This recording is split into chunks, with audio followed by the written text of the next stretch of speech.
I was really pleased when Felixstowe TV came and knocked on the door this year. I wasn't going to put a Christmas window in this year because of disappointments from last year and the year before, whereas I put Santa Claus on a unicorn last year, and I've had him on a dragon and all sorts of things, and I've never really won a competition in the town. I seem to get quite a lot of people talking about the windows. I wasn't I wasn't that keen on actually putting one in, but this one seems to have raised a few eyebrows and a few smiles. It is a Gloucestershire old spot with Santa Claus on his back, and I am quite sure, and I have googled it, that Santa Claus has never been in a shop window flying on a pig in the entire history of retail across the world. So it is a unique thing for me to have this this creature automaton Santa Claus on a pig. Pigs will fly eventually. Some people have said it's ridiculous, but other people have said, well, do reindeer fly? Well, hopefully there's Christmas magic in everything that is in imagination. Like I've put this together and made it from an old butcher's display model, a Gloucestershire old spot. I've been told that by somebody who was a pig farmer, and they've come in and said, fantastic, where did you get the pig from? And I told them that it was from a butcher's window from the 50s, and it's something I had in the back of my garage. And I built the rest of the flying machine from pieces of a Victorian piano, and various bits of material from my father's shop at Fabricate.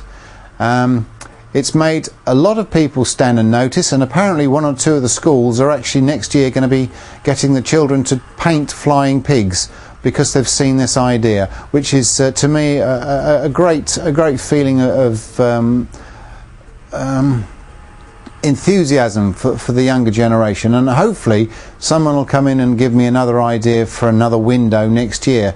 Because the reason why I've done the flying pig this year is because as I didn't win a competition at all, or I have never won a competition in this town, although I've came second in England twice, somebody said, well, if you win a window, Clive, pigs will fly. Well, here it is, it's flying, and it's the first one anyone's seen, I believe, and it's made a lot of people smile, and that's what it's all about, the magic of Christmas. As for next year, I haven't had any ideas yet, so if you do have any ideas, please contact Felixstowe TV, or even come and see me at Saxon at the top of the town here near the railway station.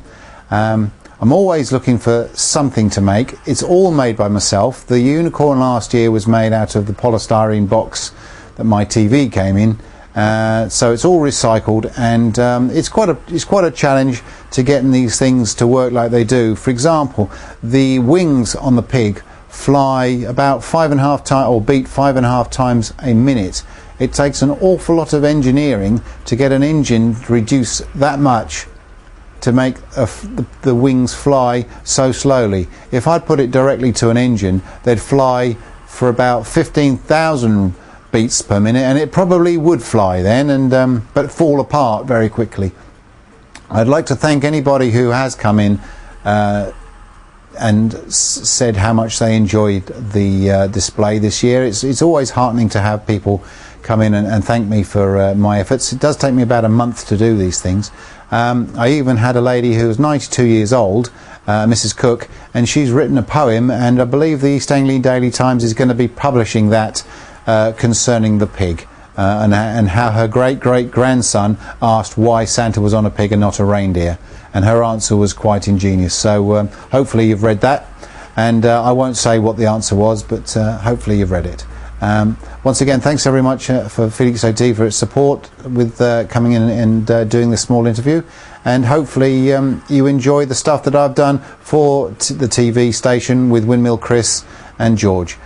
So hopefully next year, I won't say hopefully as much, and we'll do some more out of town and some bits and pieces of interest. So until we're scrambling around a mill with Windmill Chris at Melton Tide Mill, or the Woodbridge Tide Mill, I wish you a Merry Christmas and all the best for 2012.